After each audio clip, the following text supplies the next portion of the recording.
Why do you think the reintroducing carbs on carnivore trend continues and continues? Is it based on some factor or fallacy? Dr. Salvador is talking about carbs helping baseline that's where baseline dopamine. Okay, that's where you ran out of room, I guess. Um,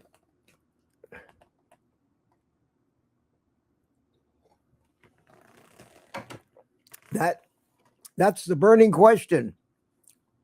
That's the burning question. You have to wonder.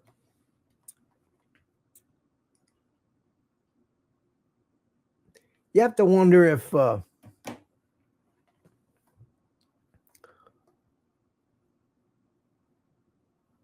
anybody has any real evidence or idea what, even though it may change some of your quote numbers, whether that isn't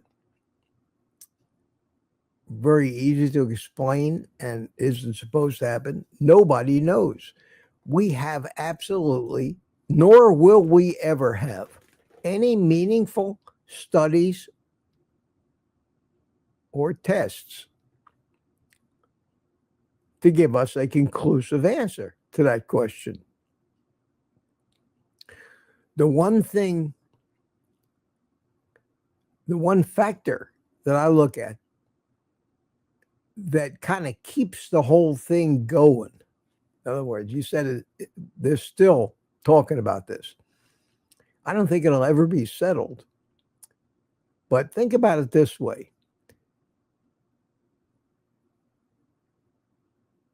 What forces tend to push that argument in one direction or the other?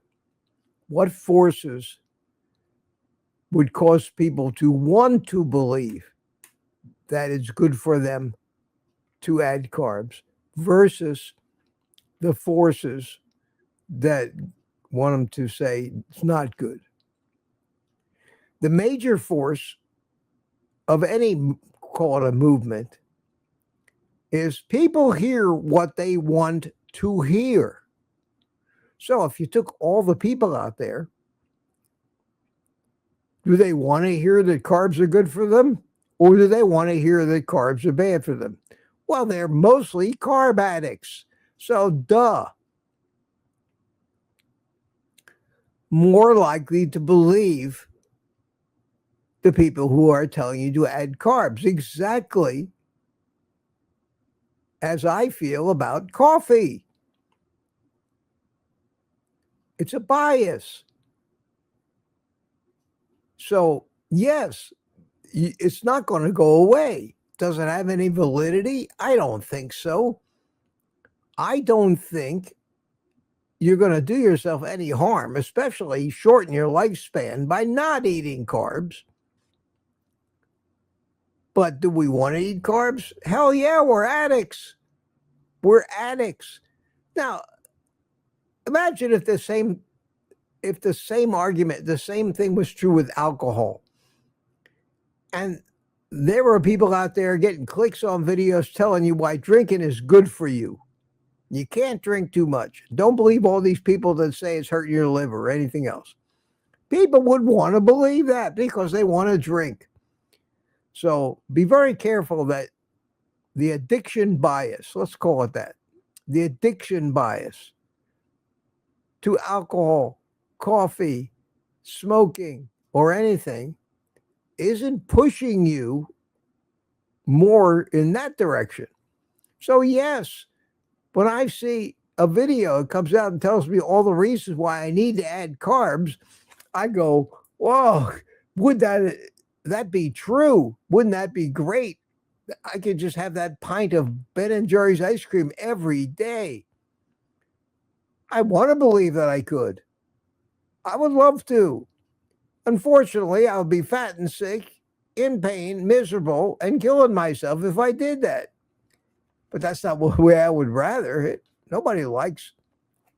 The only thing, the saving grace of carnivore for a carb addict The saving grace of carnivore is the fact that you don't crave the carbs as much because you don't need them. And that in itself tells you the real truth, that the day the carb cravings get manageable, you're doing the right thing. And as soon as the carb cravings start creeping up again, there's something you're not doing right. Sometimes all it takes is a tiny little cheat. So that's a great question. That's a great, but unfortunately, just like with the coffee's good for you, coffee's bad for you, we're going to be fighting this battle for years and years and years to come. But the bias is towards wanting an excuse to add carbs, because what addict doesn't want any kind of rationalization or excuse that they can buy into to indulge in whatever substance they're addicted to? That makes sense to me. Take the rest of the day off and eat meat.